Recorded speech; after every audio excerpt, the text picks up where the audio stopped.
الله أكبر.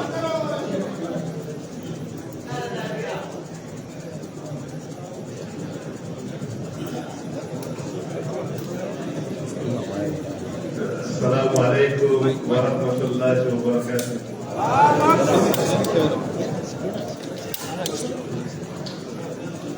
الله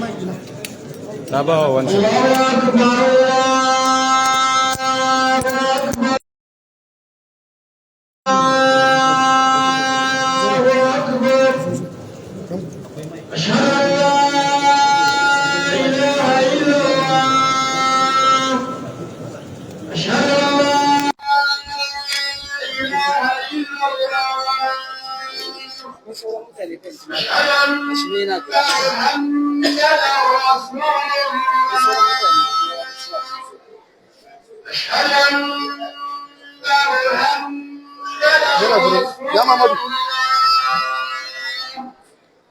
حي على الصلاة حي على الصلاة وسط الجياس وسط زمانك حي على الفلاح الله أكبر الله أكبر لا إله إلا الله.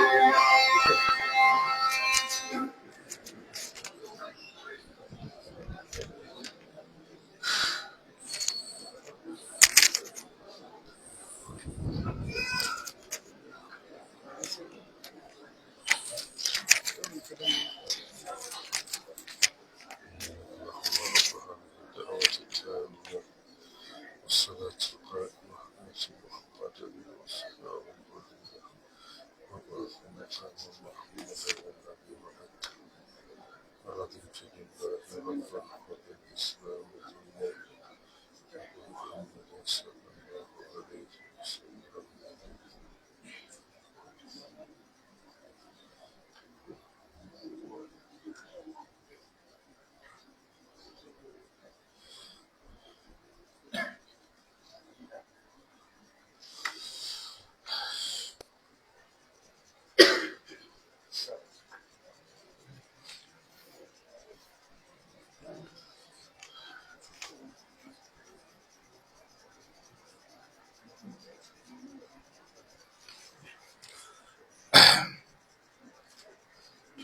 أعوذ بالله السميع العليم من الشيطان الرجيم. بسم الله الرحمن الرحيم. السلام عليكم ورحمة الله وبركاته. Lalle dukkan yabo da godiya sun tabbata ga Allah, muna yaba masa, muna gode masa, muna tuba zuwa gare shi, muna neman tsarin Allah daga sharrin kawunanmu da munanan ayyukanmu. Wanda Allah ta'ala ya shiryar da shi ba mai batar da shi, wanda Allah ta'ala ya bashi a mace bai da mai shiryar da shi. Ina shaidawa babu abin bautawa da gaskiya sai Allah shi kadai bai da abokin tarayya, kuma ina shaidawa annabi Muhammad manzonsa ne, bawansa ne. Yau muna 16 ga watan Al-Muharram, hijira shekara ta 1447. Mun haɗu a wannan masallaci na Juma'a na Federal University Gashuwa a daidai wannan lokaci mai albarka. Har ga Allah, wallahi ban san zan yi fuɗuba ba. Isowa na yanzu da niyyar mu yi sallah, tunda abin da ya kawo ni daman convocation lecture ne na convocation ceremony da insha Allah zai faru yau zuwa gobe. A yanzu liman yayi kidnapping dina, kuma ya rike hannuna ya kawo da nan, kuma ya ce na hau. To tunda gidansa ne nan, kuma ya dora ni akan mimbari, ai babu yadda na iya sai na yi biyayya. Na tambaye shi topic bai bani ba, na tambaye shi na ce to ba ni da wani tunani akan, ya ce a dai zo a yi, kuma ni ban san akan me zan muku magana ba. So bil hakika kaina ya kulle mutuka da gaske. Allah ta'ala ya mana jagoranci. ‘Yan uwa musulmai, yana da kyau a rayuwa mu riƙa yi wa kanmu hisabi, saboda muna da yaƙini cewa a ranar lahira idan muka koma ga Allah tabbas babu kokonto za a mana hisabi. Umar bin al-Khattab radiyallahu anhu yana fada a cikin sunan na Imam At-Tirmidhi rahmatullahi alai da cewa hasibu anfusakum qabla an tuhasabu wazinu a'malakum qabla an tuzanu fa innahu ahwanu alaykum fil hisabi ghadan an tuhasibu anfusakum al-yawm. Wannan asar iya cikin sunan na At-Tirmidhi rahmatullahi alai namba na 2459 da cewa ku rika yi wa kanku hisabi tun a duniya, shine abin da ake cewa self accountability ko self assessment ko self evaluation, wanda a cikinsu akwai self criticism akwai kuma self judgment. Wato ku rika zama kuna, in kun kwanta misali a dare, ka yi dukkan muraja'a na wuninka tun daga sallar asuba zuwa kwanciya, don Allah kai da kanka a yau idan ka rasu, kai wa kanka hisabi, don Allah za ka je aljanna? Kai da kanka ka tambayi kanka. Abubuwa da Allah ya wajabta maka na ibada, salloli guda 5 ka yi su? Idan ka yi su a jam'i? Idan wasu sun kubuce, me yasa kai sake suka kubuce maka? Shin wannan uzurin a wurin Allah karɓaɓɓe ne? Haƙƙin iyalan da Allah ya ɗora mana, shin mun kiyaye tarbiyyar 'ya'yanka, kuɗin makarantansu, abincinsu, alaƙarka da iyalinka a gida, don Allah ka kiyaye dokokin Allah? Duba gaban da ke jikinka, kunnanka, don Allah shin biyayya ga Allah ka ji da shi ko sabon Allah? Idanka me ya gani, bakinka me ya furta, tun daga sallan asuba zuwa kwanciyanka, da Allah wani kalmomi kai, a wani temple ka zauna, alkhairi aka shuka ko kuma sharri aka yi da kai? Kai da kanka kai wa kanka hisabi.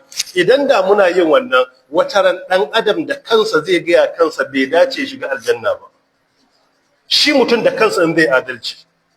Sayyidina Umar Allah ya kara masa da yake cewa idan kuna yi wa kanku hisabi a duniya, to zai sauwaka muku hisabin lahira.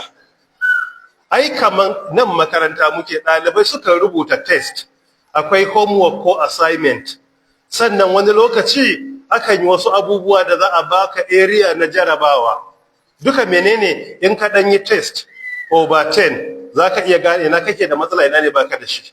Aka kara maka na 2 kana kara evaluating kanka ne, aka yi na 3 kana yi.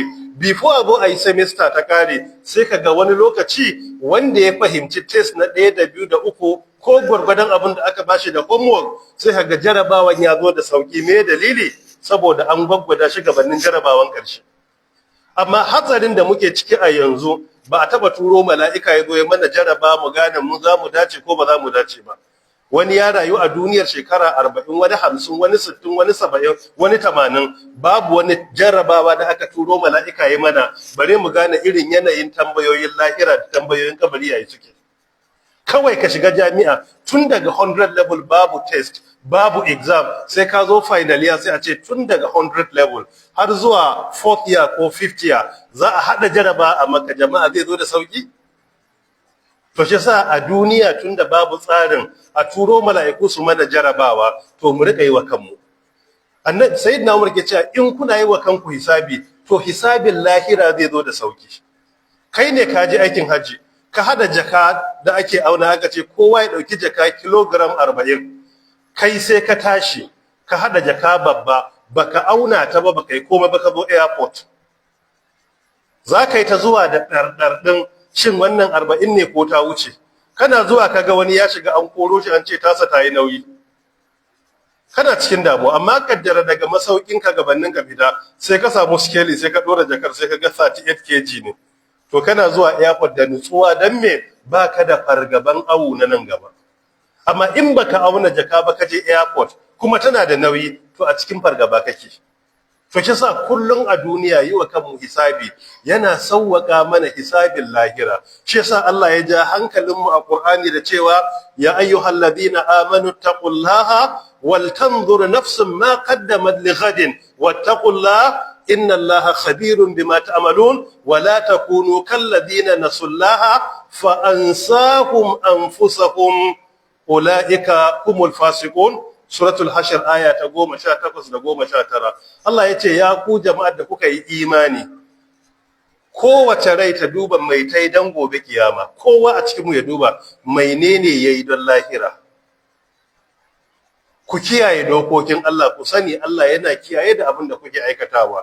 Sai ya ce kar ku kuskura ku zama irin jama'ar da suka manta da Allah, sai Allah ya mantar da su kawunansu. Masu wannan siffofi su ne mutane fasikai. Daga cikin yi wa kai hisabi, Allah ya siffata siffofin 'yan aljanna a Qur'ani, sai ka rika daukan wannan siffofin kana kwanciya kana kwatanta, kana yi wa kanka makin shin na cika wannan ko ban cika ba.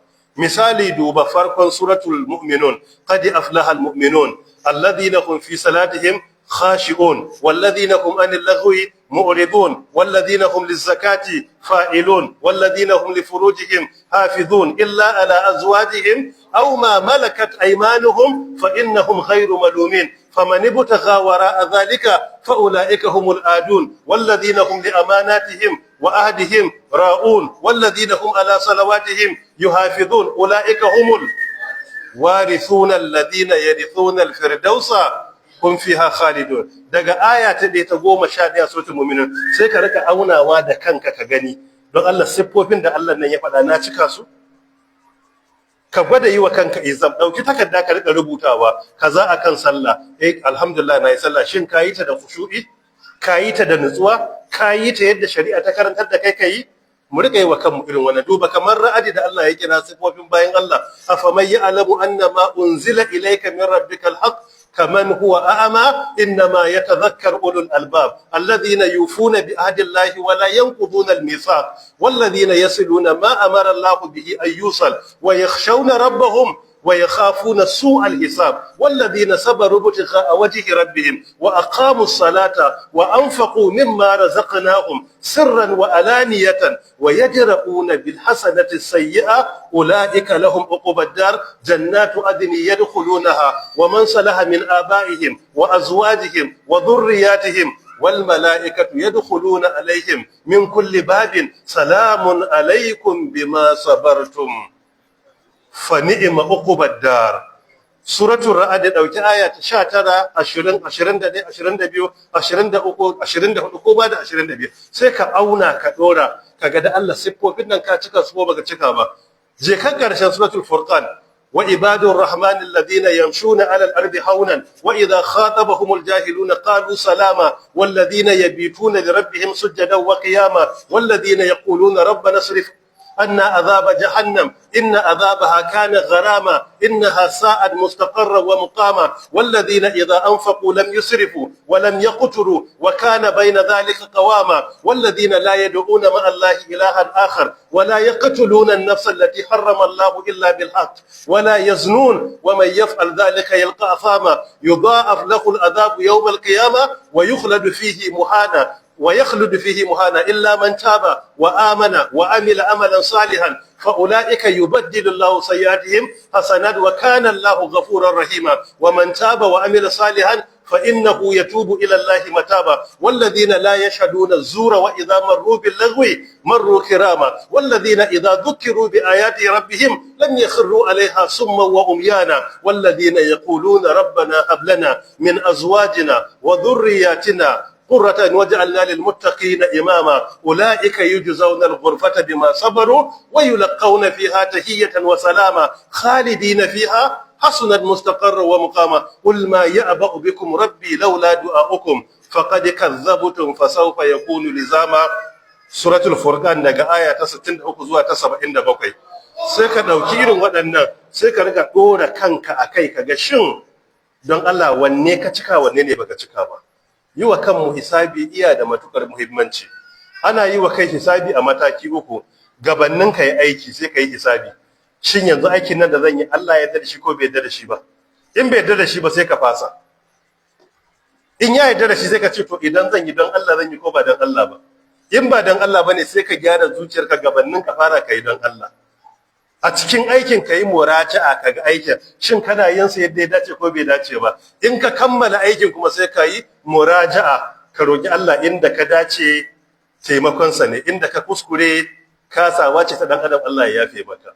Shi yasa ana muhasaba qabla al-amal fil amal wa ba'da al-amal. Allah ta'ala ya ba mu ikon yi wa kanmu hisabi a duniya gabanin mu je lahira a mana hisabi gabaki daya.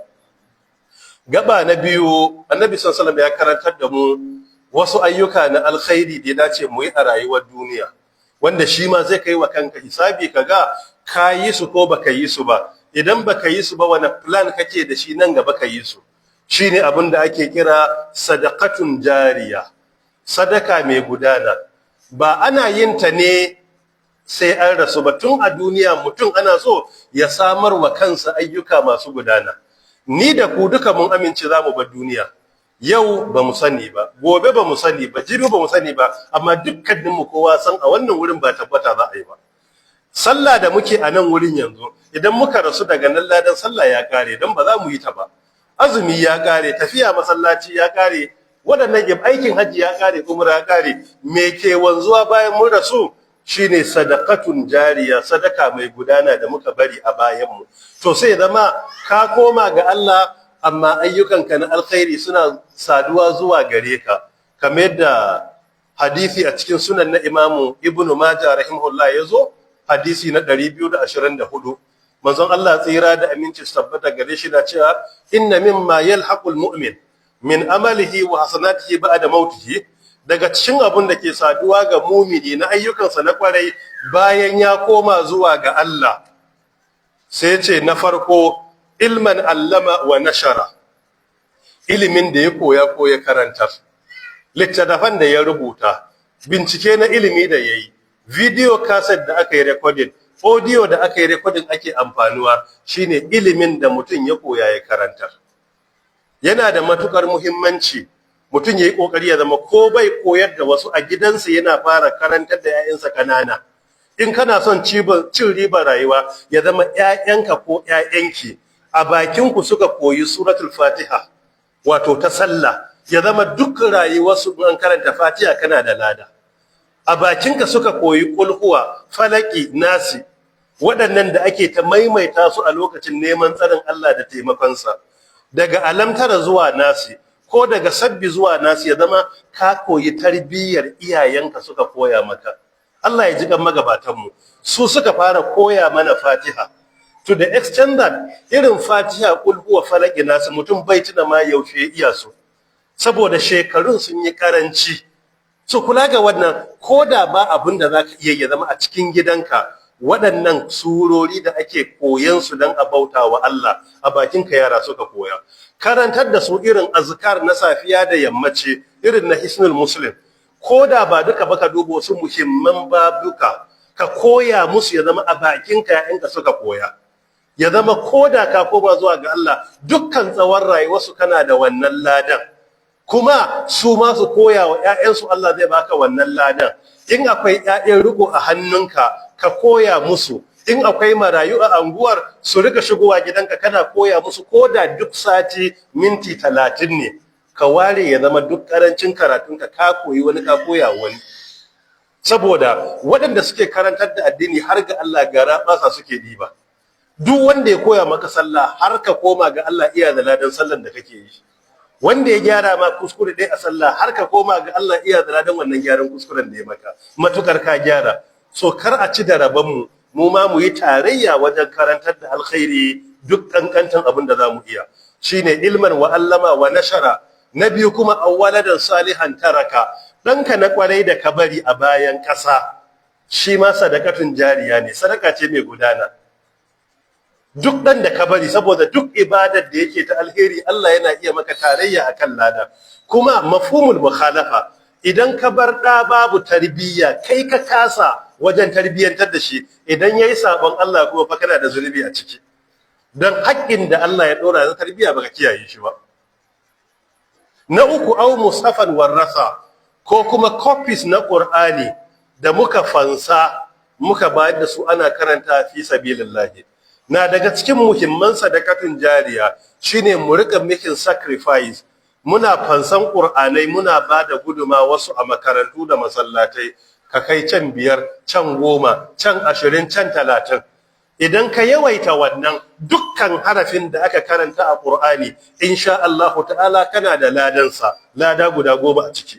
Duk wanda ya haddace Qur'ani da shi akwai lada. Yanzu nan Qur'anai ne, ka zo ka masallaci gabanin a fara khutba, ka karanta izu guda, wanda ya fanshi Qur'anin ya bar iya da wannan ladan. Shine au musafan warrafa, au baitan libn sabil bana, ko kuma ka gina gida a ajiye shi fi sabilillahi ga matafiya, ko gida ga marayu a matsayin wakafi wato endowment, 2 bedroom ne, 3 bedroom flat ne, ko abin da ya kama da haka, ka ce ba sai da shi za a yi ba, na bayar fi sabilillahi don ajiye baki da suka zo gari, ko masu karantar da addini, ko ajiye su don marayu su zauna a ciki, ko kuma ɗaliban ilimi da suka zo gari, na ce a ba su rika zama. Kawai ka yi sacrificing ɗinsa a rika zama fi sabilillah, iya daga cikin muhimman sadakatun jariya. Wanda ke zaune a gidan, Allah yana iya baka ladan dukkan ibadar da yake gabatarwa saboda kai ka bashi matsuguni. Na 5, au masjidan bana, ko masallacin da mutum ya gina, shi ma sadakatun jariya ne. Sai mu dage a rayuwa gabanin ka koma ga Allah ka gina masallaci. Masallaci wuri ne na sallah, wuri ne na tarbiyya, wuri ne na ilimi. In fact, a tarihi kusan masallaci kana iya ɗaukansa a matsayin wani multipurpose center ne na musulunci. Saboda in ka ɗauka a tarihi, jami'o'i 3 oldest universities a duniya gabaki ɗayansu daga masallaci suka fara. Jami'atu Zaituna a Tunisia ta fara daga Masjidu Zaitun ne. Jami'atul Qarawin a Morocco Fez ta fara daga University of Qarawin ne. Jami'atul Azhar a Egypt ta fara daga Masjidul Azhar ne. Waɗannan su ne 3 oldest universities a duk duniya. Bayan su sama da shekara 100 aka yi jami'ar farko a Europe, University of Bologna. Bayan ta da shekara da yawa aka yi University of Oxford. Daga baya aka zo aka yi Cambridge. More than 200 years daga baya aka yi jami'ar farko a America, Harvard University. So da haka Muslim world sun yi jami'o'i 3 kuma dukkaninsu 3 daga masallaci suka fara. Gabaki ɗayansu. Wannan ke bayyana mana masallaci ana sallah, amma bai taƙaituwa ga sallah kadai. Ana yin wasu al'amura masu amfani, tarbiyyar yara, karantar da su sana'o'i, mentorship program. Masallaci ba mimbarin masallaci kawai na mai wa'azi bane. Wata ran sai mu gayyato wani ɗan kasuwa, sai ya zo yi wa matasa bayani akan yadda ake kasuwanci, wahalan da ake sha a kasuwanci. Wata ran mu kira wani wanda yake manomi yayi fice, ya zo ya mana bayani akan noma, yana da muhimmanci. Likita ya zo mana bayani akan likitanci. Cuta kaza ta shigo, a bawa likita dama ya zo ya ajiye kujera ya mana bayani akan wannan cuta da. So masallaci bai takaita ga ustazai ba, liman sai ai hakuri. Ba su kadai ne limamai masu kujerar masallaci ba. Duk wanda ke da wata baiwa ta duniya ko ta lahira da zai iya shayar da mu ci gaba, mu bashi ya zo ya koya mana. Ai daga duniya ake neman lahira. In ba mu fahimci duniyar ba za mu nemi lahirar ba.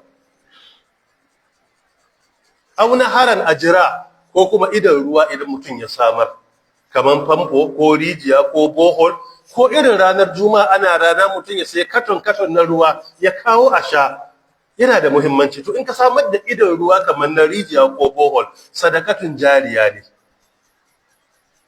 Annabi sai sake cewa au sadaqa tasaddaqa biha fi hayati qabla mautihi, ko wata sadakar da mutum ya bayar a rayuwarsa gabanin ya koma zuwa ga Allah, insha Allah ta'ala wannan ma a matsayin sadakatun jariya ne.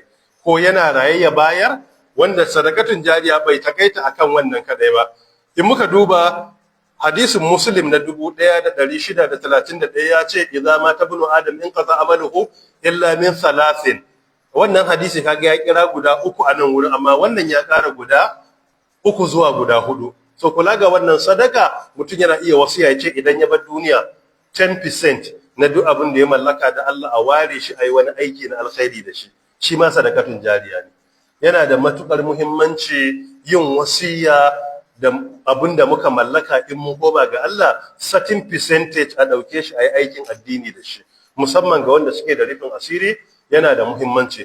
In a rayuwarka kana da ikon yi, in kwanaki suka tsawaita sai ka yi, kamar irin kissar Sheikh Suleiman Ar-Rajihi daga Saudi Arabia a 2011, idan ba mu manta ba, wajen 14 years ago, ya ba da gudumawa, ya yi sacrificing kudinsa more than 16 billion USD a matsayin sadakatun jariya.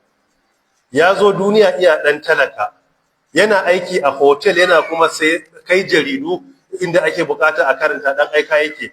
Yawaye gari a Saudi Arabia outside royal family duk kasar ba mai kudin sa. Forbes magazine sun sa cikin mutum 100 da suka fi kowa kudi a duniya. Ya gina Jami'atul Rajihi of Science and Technology a garin su Bukhairiya, yana da Al-Wataniya Farm a Saudi Arabia wanda kusan a Middle East babu gona kamar ta, yana da Al-Rajihi Bank, duk inda kaga Al-Rajihi Bank shi ya bude shi. Shi ya fara yin Islamic Bank a wannan zamanin. Amma duk abin da ya mallaka ya kira ƴaƴansa mitin a Ramadan 14 years ago yace ko faɗi me kuke so, suka faɗi duk abin da suke bukata, sai zama duk bukatunsu da ya ba wa kowa abin da yake so bai wuce 30% din me ya mallaka ba. 70% na duk dukiyar kudi kashi ya kai 16 billion USD banda property da ya bari ya daga su dukkan ya foundation yace ya bayar fi sabilillah. Kusan a tarihin musulunci abinda record ya rubuta ba a samu wani kwantishi da dukiya da aka yi irin wannan ba. Ya zauna gidan da yake ciki ya bawa babban ɗansa, abinda kawai bai bayar ba rediyon da yake dan kunna ya ji labari ko wa'azi, kayan da yake sawa a jikinsa, mota ma bai bar kansa ba. Yace yana kuma da farin ciki saboda ya bu duniya babu komai kuma zai koma zuwa ga Allah babu komai. Bai bar wani abu a duniya ba bare je a masa tambaya a kansa. Duk abin da ya samu a duniya ya hakura da shi. Zai koma zuwa ga Allah babu wani abu. So wannan misalai ne. Amma mutum wa gari yanzu shekara 80 iya neman kuɗi. Bai san me ya mallaka ba amma bai taba aikin addini na naira biliyan 1 da kudin sa ba. Ai an yi asara. Amfanin dukiya in ba a nemi aljanna ba ne amfanin ta. Allah ta'ala shi samu wanye lafiya. Today is the 16th of Al-Muharram 1447 after the hijrah of our beloved Rasulullah sallallahu alayhi wa alihi wa sallam from Mecca to Medina. As I earlier mentioned, I came here just to observe my Jumu'ah prayer and to proceed to the convocation lecture on this campus, Federal University of Gashua. But our Imam, the chief Imam, kidnapped me and brought me to the masjid and requested me to lead the Jumu'ah khutbah and prayer. I couldn't challenge him because this is his constituency. And I pray to Allah subhanahu wa ta'ala to accept what we are going to say and put it in the scale of our good deeds. Furthermore, I want to use the opportunity to remind us about self-accountability, self-evaluation, self-assessment, self-criticism, and indeed self-judgment. They are indeed very important. Umar ibn al-Khattab, may Allah be pleased with him, in an author which has been documented by Imam At-Tirmidhi, may Allah have mercy on him, number 2459, he said, "Hasibu anfusakum qabla an tuhasabu, wazinu a'malakum qabla an tuzanu, fa innahu ahwanu alaykum fil hisabi ghadan an tuhasibu anfusakum al-yawm." Meaning, hold yourself accountable before a day comes where you are going to be held accountable. Meaning, partake in self-evaluation, self-assessment, and self-criticism before a day comes where you are going to be subjected to divine evaluation, divine assessment, and also divine criticism, and indeed divine judgment. When you partake in self-accountability in this world, it will make it easier for you to stand before Allah on the day of Qiyamah, where you are going to be subjected to the divine judgment. Because as long as you are partaking in self-evaluation, self-assessment in this world, inshallah, this will guide you to always adjust and make sure that you are today is better than you are yesterday, and you are ready to make sure that your tomorrow is undoubtedly going to be better than you are today. And this is what the glorious Quran draws our attention to in Surah Al-Hashr, verse number 18 and 19, where Allah Ta'ala has commanded each and every one of us to partake in self-judgment by saying, "Ya ayyuhalladhina amanu taqullah wal tanzur nafsum ma qaddamat lighadin wattaqullah innallaha khabirun bima ta'malun." O you who believe, keep your duty to Allah and let each and every soul look at what it has sent for tomorrow. That tomorrow is the day of Qiyamah. Keep your duty to Allah. Inna Allaha khabirun bima ta'malun. And indeed, Allah is well acquainted with whatever you do. Do not be like those who forgot Allah, and He made them to forget themselves. How did they forget Allah? They forgot Allah by neglecting self-evaluation, self-accountability, and self-judgment. So by implication, if you fail to partake in this self-evaluation, you are forgetting Allah, and sooner or later, Allah will make you to forget yourself. So that is why in so many verses in the Quran, so many ahadith of our beloved Rasulullah sallallahu alaihi wasallam, we will discover that we have been commanded to partake in self-evaluation, self-assessment, self-judgment, self-criticism. And may Allah subhanahu wa ta'ala continue to guide us aright. And this is indeed very important. And this self-evaluation is not just a necessity, but an obligation, if and only if we want to attain salvation and Allah's paradise in the hereafter. May Allah Ta'ala guide us right to always partake in self-accountability.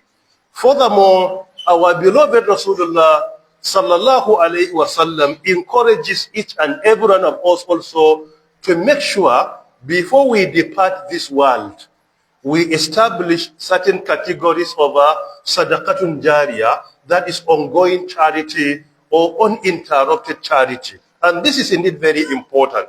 When we depart this world, our 5 daily prayers are going to be terminated. Our fasting, obligatory and voluntary, are going to be terminated. Reading the glorious Quran is going to be terminated because we are no more here. Our only thing that will continue to reach us in our grave and also in the hereafter are the ongoing charities that we establish. And there are so many categories of ongoing charity. But a hadith reported by Ibn Majah, hadith number 224, mentions 6 to 7 classes of ongoing charity or uninterrupted charity. Our beloved Rasulullah sallallahu alayhi wa sallam says, Inna mimma yalhaqul mu'min min amalihi wa hasanatihi ba'da mawtihi. What is going to reach a believer when he departs this world are, number 1, ilman allama wa nashara, the knowledge he acquires and he teaches others. Number 2, awwaladan salihan taraka, or a righteous son or a righteous daughter that he leaves behind. Number 3, aw mushafan warrasa, or a copy of the glorious Quran, the noble Quran that he leaves behind, or he distributes fi sabilillah before he departs this world.